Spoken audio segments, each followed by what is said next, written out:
And I used to put 2 pullovers on and fool them that way. Hollywood's most mysterious star took his final secret to the grave. In 1990, Dirk Bogarde starred in what would become his last film role, but something went horribly wrong. The man who had shocked audiences with controversial films suddenly refused to talk about this one. He burned his personal papers, destroyed his diaries, and went silent. Friends said he was ashamed, but the truth was darker. What happened during those final months of filming that made Britain's bravest actor want to erase all traces of his last performance? Dirk Bogarde was born on March 28, 1921, in Hampstead, London. His full name was Derek Jules Gaspard Ulrich Niven van den Bogaerde. The name itself felt like a story. It carried hints of his Dutch, Scottish, and English roots. His father's side linked him to Flemish ancestry, and his middle names gave off an air of European class. But behind that grand name was a boy who would spend his life hiding as much as he revealed. From the start, Dirk knew how to play roles. Even his stage name, Dirk Bogarde, was a mask he put on after World War II. It helped him seem more relatable, but it covered up a far more complicated truth. Dirk's father, Ulrich van den Bogaerde, was a respected art critic and the first art editor of the Times. His mother, Margaret Niven, had once been an actress and was the daughter of a well-known Scottish painter. Their home in North London often welcomed artists, writers, and actors. Dirk grew up surrounded by culture and creativity, but this world taught him the importance of keeping up appearances. He learned early that reputation was everything. His father dreamed that Dirk would follow in his footsteps at the Times, but Dirk was drawn toward the stage instead. He longed to create and to escape. At age 18 in 1939, Dirk stepped onto the West End stage in J.B. Priestley's Cornelius. Performing under the name Derek Bogarde, he showed that he had both charm and intensity. Even then, he used acting as a way to protect himself. On stage, he could hide behind a character. This double life, public and private, was something he would master. But just as his career began, the world changed. War broke out, and Dirk's journey as an actor was put on hold. Before the war, Dirk studied at Chelsea College of Art. There, he learned from famous artists like Henry Moore. He developed not only his eye for detail, but also his understanding of how to build an image. His love of art and literature, especially about World War I, shaped his view of the world. When World War II came, he had to leave his studies behind. But what he learned at Chelsea stayed with him, and it showed in everything he did later, as an actor, a writer, and a painter. In 1940, Dirk joined the British Army. At 22, he became an officer in the Queen's Royal Regiment, West Surrey. Over 5 years, he rose to the rank of major and earned 7 medals. He worked as an intelligence officer, studying aerial photos to help plan attacks and guide Allied troops. His work was serious and often secret. He worked with Field Marshal Montgomery's 21st Army Group and the Royal Canadian Air Force. Dirk rarely spoke about his service with pride. Instead, he downplayed his role. But the facts show a young man who took on great responsibility and carried it out with care. One of the most haunting parts of Dirk's war story was his claim that he witnessed the liberation of Bergen-Belsen concentration camp in April 1945. He described seeing starving survivors and piles of bodies. A young girl, her body broken by hunger and disease, spoke to him in English. These memories shaped how people saw him, as someone who had stared into the heart of horror. But later, biographers questioned this part of his story. Evidence suggested he may have visited the camp soon after the liberation, but not as one of the first to enter. Some think he mixed up what he saw with what he was told. Whether or not the details were exact, the emotional truth of that moment stayed with him forever. Dirk's job in the war went beyond studying photos. He had to choose bombing targets. His decisions could save Allied lives, but cost innocent ones. Villages could be destroyed because of the marks he made on a map. After the war, he was haunted by guilt. He could never forget that children and families died because of choices he had to make. He spoke of nightmares and of the crushing burden of responsibility. This guilt followed him for the rest of his life. One day, Dirk visited a village he had marked for bombing. He thought he saw footballs lying in the rubble, but they weren't footballs. They were the skulls of children. The children had been herded into a narrow alley for safety, but the buildings collapsed on them during the attack. This sight broke something inside him.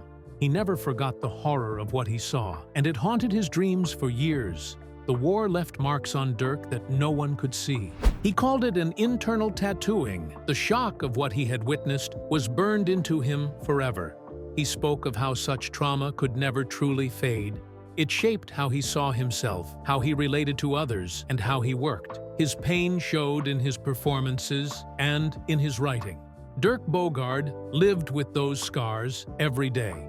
Dirk Bogarde's journey to stardom felt like something out of a movie.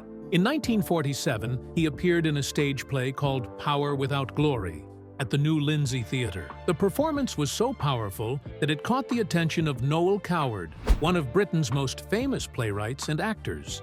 Coward was so impressed that he urged Bogarde not to quit acting.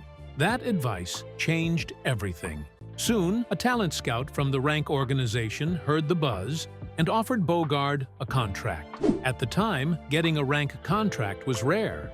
It meant Bogarde was on his way to becoming a star before he even appeared in a film. The studio took a chance on him, and it paid off. Bogarde quickly became one of Britain's top actors. His name also changed.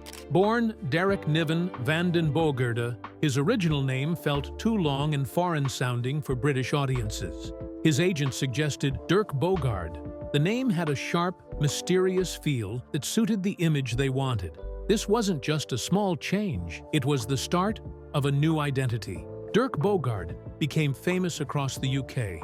Within 10 years, his name was on posters everywhere. The choice of name helped shape how people saw him: sophisticated, intense, and intriguing. His big break in film came in 1950. He played Tom Riley, a cold-blooded cop killer, in The Blue Lamp. This shocked audiences. Post-war Britain valued law and order, and seeing a character like Riley was disturbing. Bogarde's performance felt real and frightening. The film won the BAFTA Award for Best British Film in 1951. It also set Bogarde apart as an actor willing to play villains and deeply troubled characters. His success in The Blue Lamp opened new doors and set the stage for more challenging roles.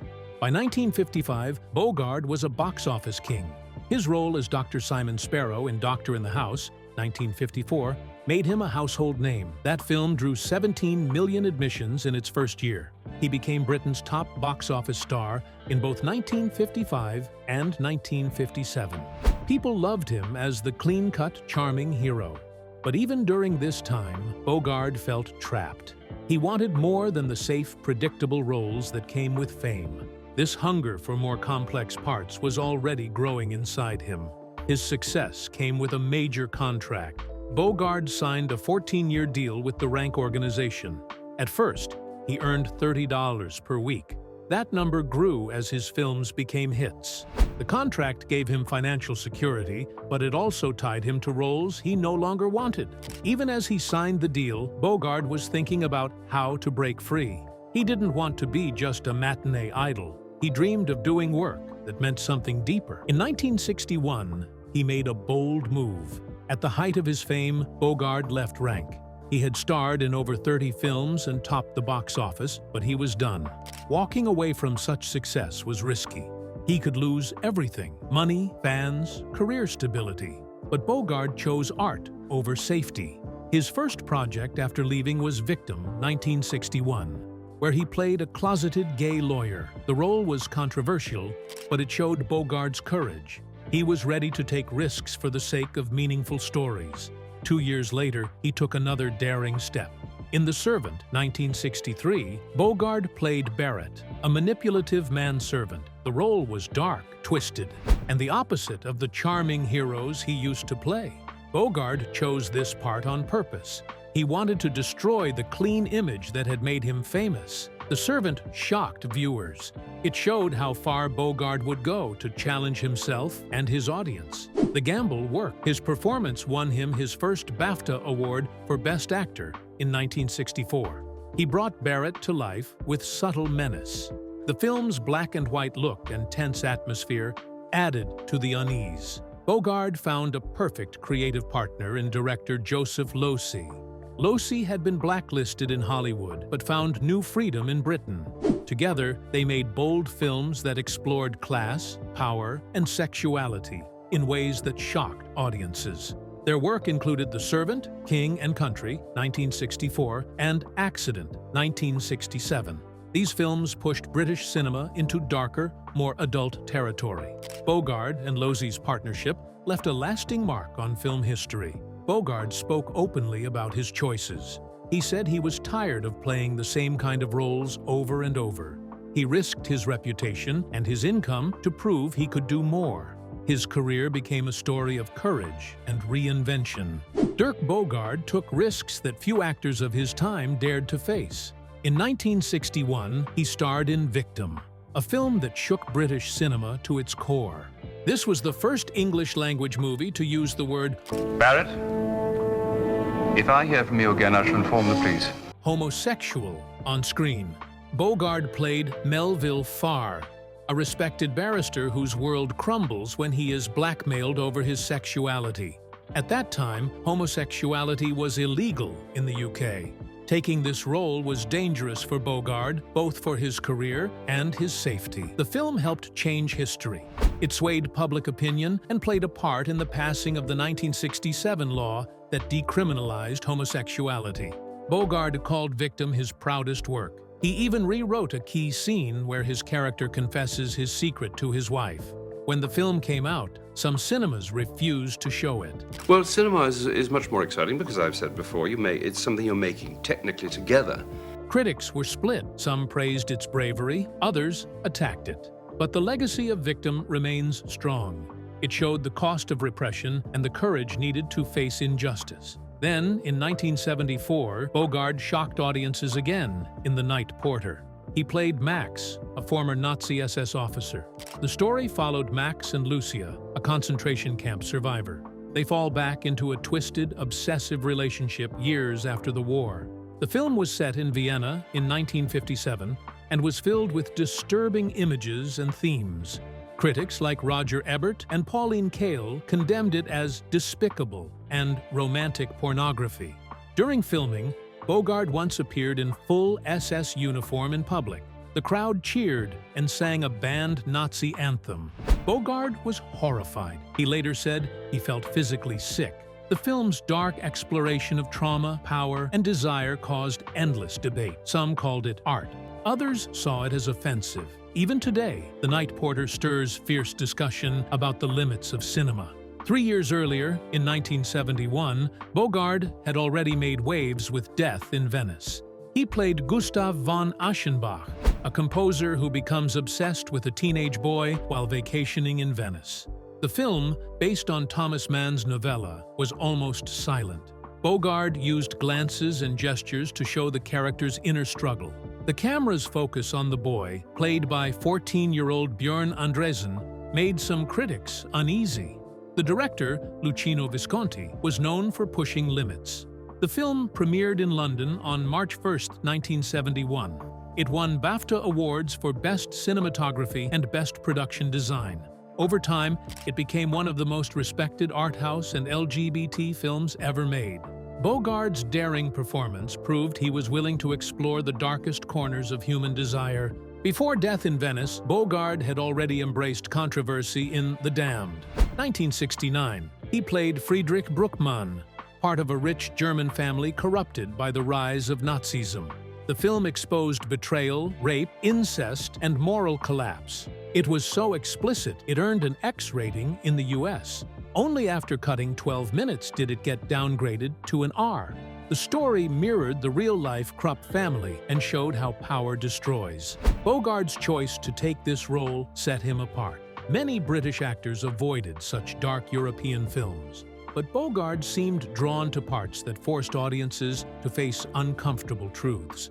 Throughout his career, Bogarde's roles often reflected his own hidden struggles. He lived quietly with his partner, Anthony Forwood, for decades, but he never spoke about it publicly, fearing the damage it could do. Instead, he used his characters to explore secret desires and unspoken truths. In The Singer, Not the Song, 1960, his bandit character shared tension-filled scenes with a priest, hinting at something deeper. Bogarde made bold costume choices, like tight leather pants and black gloves, to show the character's sexual energy. Films like Victim, The Servant, and Death in Venice let him bring pieces of his personal pain and longing to the screen. Dirk Bogarde met Anthony Forwood in 1939. It seemed ordinary at first. Forwood was already part of the theater world. Bogarde was just starting out. Forwood became Bogarde's chauffeur, but that job soon turned into something much deeper. They began a secret relationship that lasted 50 years. Forwood became his manager, his closest friend, and the person he trusted most. In public, Bogarde always called him Forwood. No one outside their circle ever really understood how close they were. The world never saw what they shared, because in those days, being gay could end a career or worse. Their love survived laws, public judgment, and the pressure of fame. When Forwood died in 1988, friends said Bogarde's loss was beyond words. In the early 1970s, they left England and moved to the south of France. They found a 15th-century farmhouse near Grasse. It was called Le Pigeonnier. Together, they restored it, turning it into a peaceful hideaway, surrounded by lavender fields and olive trees. They lived there for almost 20 years. Even famous friends like Ingrid Bergman visited, but the peace didn't last forever. Forwood grew ill in the late 1980s. He had liver cancer and Parkinson's. Bogarde sold their home and returned with him to London so he could care for him. That farmhouse had given them freedom and joy, but it also reminded them how much they had to hide from the world. Forwood did far more than manage Bogarde's career. He shaped it. He picked the right scripts, handled money, and planned every move. More than that, he kept Bogarde grounded. Bogarde's life had been full of challenges and restless moments.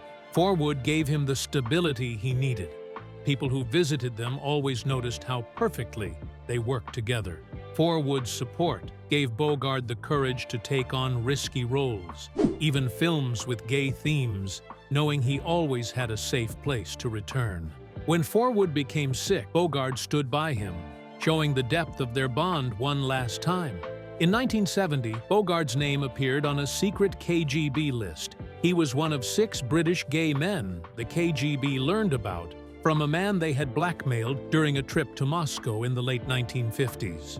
This was just a few years after homosexuality became legal in England in 1967. But even then, the fear of blackmail was still strong. The KGB saw this kind of secret as a chance to pressure someone into spying. Bogarde was famous, with films like Victim and Death in Venice to his name. That made him a target in the Cold War's shadow games. The man who gave up the list had been forced to by the Soviets. The whole thing showed just how dangerous it was to have any secret in those tense times. MI5 took the risk seriously. They warned Bogarde that the KGB might try to set a trap for him. The idea was simple. A gay entrapment sting could ruin someone's life and force them to spy. Bogarde was shaken when he heard this. He was angry and scared. He had worked so hard to keep his private life hidden, and now it felt like it could be used against him at any moment. MI5 had seen other lives ruined this way. They didn't want that to happen to Bogarde. The warning showed how fragile fame could be, and how gay men in the spotlight faced danger from all sides. In 1971, an MI5 officer met Bogarde at the British consulate in Nice, France. The officer's name was F.M. Merrifield. This wasn't just a friendly chat, it was a serious meeting. They wanted to know if Bogarde could resist a KGB trap. The files said Bogarde was serious and careful. He insisted he could handle himself and wouldn't fall for any tricks. The officer agreed that Bogarde seemed unlikely to get caught in such a plot. Still, they warned him to stay out of the Soviet Union, just in case. The whole event showed how closely public figures like Bogarde were watched during the Cold War, especially gay men. A defector from the KGB, known as Kago, added another twist. Kago said the Soviets had tried to recruit a young British actor during a visit to Moscow, 1958 or 1959. He couldn't remember the actor's name, but he mentioned a film title like The Kingdom of Something. MI5 thought of Campbell's Kingdom, a 1957 film starring Bogarde. Even though there was no proof that Bogarde had been to Russia, that small clue was enough to set off alarm bells. It showed how a single detail, no matter how thin, could put someone in danger in that world of spies. Bogarde himself was afraid of what could happen if he ever went to Russia. He told MI5 he worried about drinking too much at a Soviet party and doing something innocent, like putting his arm around another man. That could be enough to trap him. The Soviets were known for using such tricks. Bogarde's fears were real. They showed the constant stress he lived under, knowing that even small mistakes could destroy his life. In those Cold War years, the risks were everywhere, and Bogarde had to guard his secret at all times. Dirk Bogarde didn't just act in films, he told his story in his own words. It started in 1977 with his first memoir, A Postilion Struck by Lightning. That book became a bestseller, and so did the 6 that followed. Over 20 years, readers followed his life from an Edwardian childhood to fame as a European film star. His writing style was elegant, his stories were full of vivid detail. But what made these books so gripping was what he chose to hide.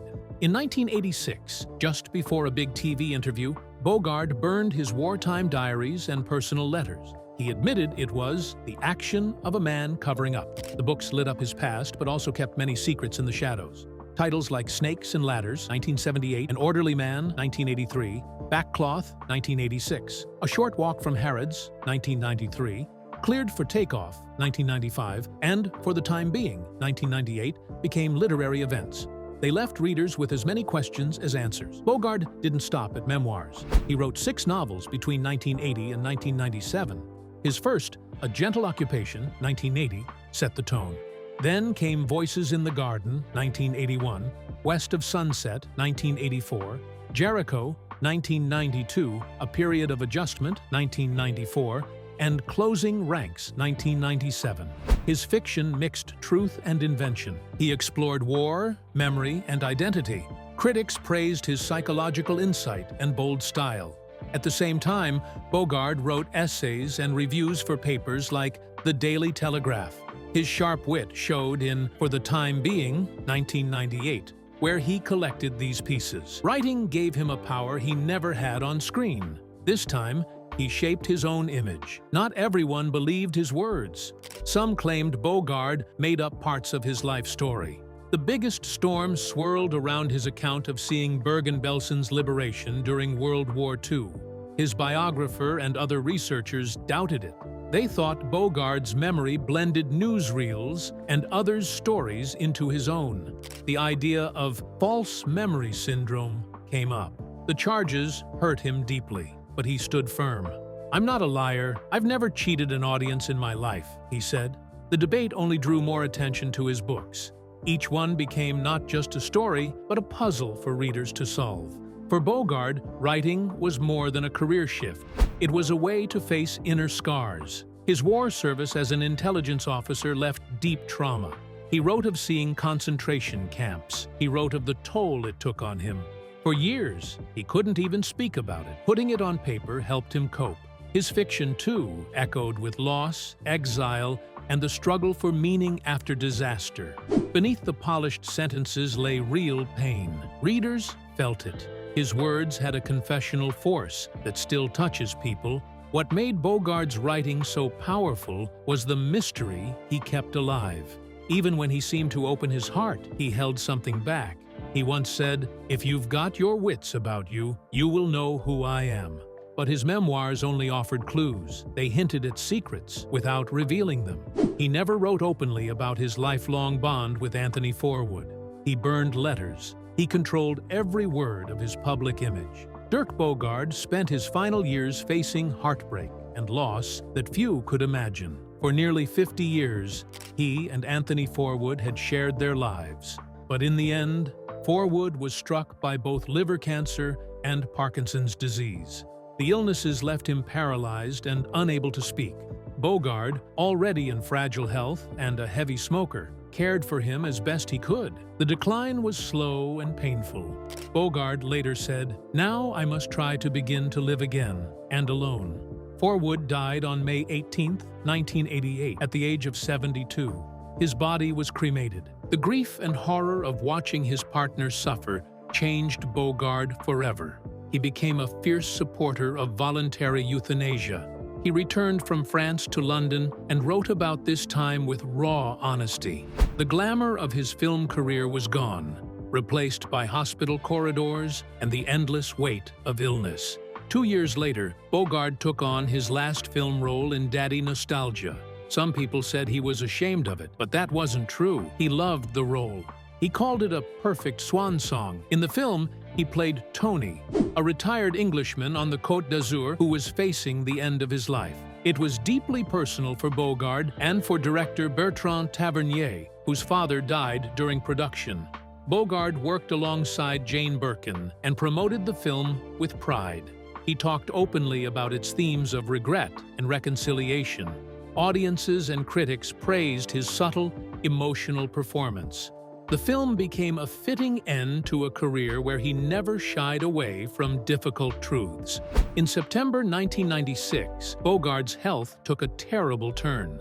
After heart surgery to clear his arteries, he suffered a massive stroke. It paralyzed one side of his body and damaged his speech. He could no longer act. His career of more than 60 films was over in an instant. But Bogarde didn't give up. He focused on writing. He finished the final part of his autobiography and published his collected journalism. He wrote about the struggle of living with disability. He also spoke out more strongly for the right to die with dignity. He made a living will to refuse extreme life-saving measures if he became terminally ill. By May 1998, he needed round-the-clock care. But his mind stayed sharp, and he kept writing, reflecting on the life he had led. Bogarde died of a heart attack on May 8, 1999, at the age of 78. It happened at his home in Chelsea, London, just one day after Lauren Bacall visited him. His death was deeply felt by fans and colleagues. He had appeared in 63 films and written 7 best-selling books. But Bogarde kept his privacy to the end. Before he died, he burned most of his personal papers and wartime diaries at his house in France. He left no funeral instructions and asked for no memorial. He wanted his passing to be quiet. The press called him a male hero of Britain for 20 years. But many parts of his inner world are still hidden, just as he wished.